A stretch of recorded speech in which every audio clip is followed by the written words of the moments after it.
Depuis l'entrée en dissidence de la Kabylie, la situation n'a pas jusqu'à présent évolué vers les preuves de force que l'on avait pu craindre à un certain moment.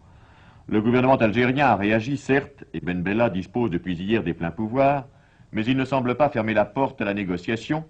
De toute façon, espère-t-il sans doute le pourrissement de la rébellion kabyle. Sur les lieux de la dissidence, les leaders de l'opposition multiplient, en les motivant, les déclarations hostiles au régime et poursuivent leur effort d'organisation. Ces images qui ont été filmées par les envoyés spéciaux de la télévision française nous montrent quelques scènes du climat et de l'activité qui règnent là-bas.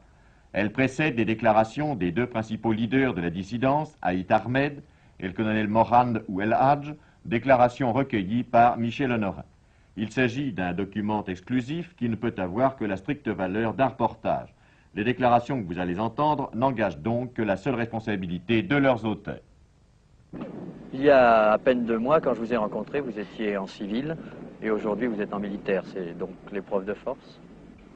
Aujourd'hui, que nous avons atteint un seuil à partir duquel, où c'est la fascisation, c'est-à-dire la mort, la misère morale pour notre peuple, la misère sociale qui doit nécessairement suivre cette misère morale, ou bien la résurrection de notre révolution. Le fait de vous trouver là, dans le maquis, en pleine Kabylie, veut-il dire qu'il n'y a plus de chance de dialogue et que l'on risque d'avoir la guérilla?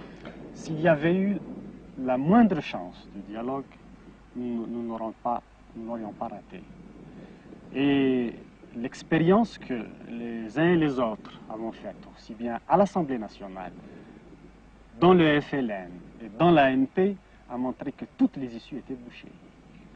Ce qui est sûr, ce qui doit être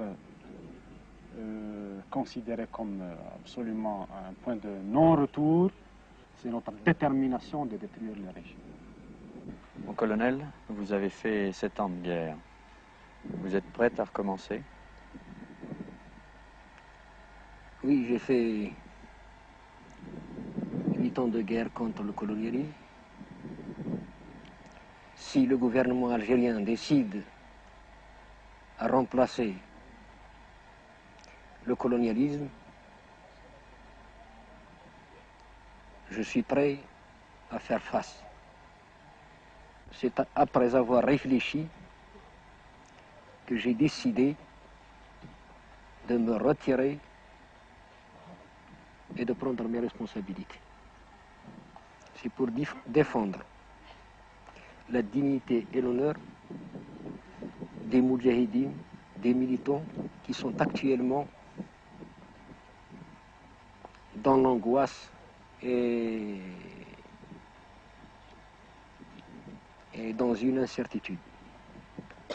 Des moudjahidines, des militants, après avoir lutté pendant 8 ans, se trouvent actuellement sans logement, sans pension, sans travail. Et beaucoup d'eux se trouvent dans des prisons. Je ne veux pas faire couler du sang entre Algériens. Je l'ai évité déjà. Je continuerai à l'éviter. Ici, en Kabylie, principalement dans toute l'Algérie, nous sommes démocrates. C'est la première démocratie du monde. Nous n'admettons pas de raïs. Abdelkader Ben Turki, qui a combattu la France, il est venu ici, l'histoire le mentionne, solliciter l'appui de la grande Kabylie. On lui a répondu, oui, nous voulons bien aller avec vous, mais à condition que vous ne soyez pas le grand raïs pour vous faire des salam alayk. Si vous voulez être démocrate comme nous sommes avec vous. Sinon, on ne marche pas. Et si vous étiez plus jeune, vous auriez suivi le colonel Mandouladj? Mais parfaitement, jusqu'à présent, je suis. Voilà ce qui m'a poussé à prendre la déclaration dimanche dernier. Ce qui vous a coûté vos galons. Mes galons, ce n'est pas l'armée française qui me les a donnés, ni un monsieur qui est au pouvoir aujourd'hui. Mes galons m'ont été donnés par les moudjahidines qui la plupart ne se retrouvent pas parmi nous aujourd'hui. Je les ai gagnés au combat révolutionnaire, à la lutte de libération nationale.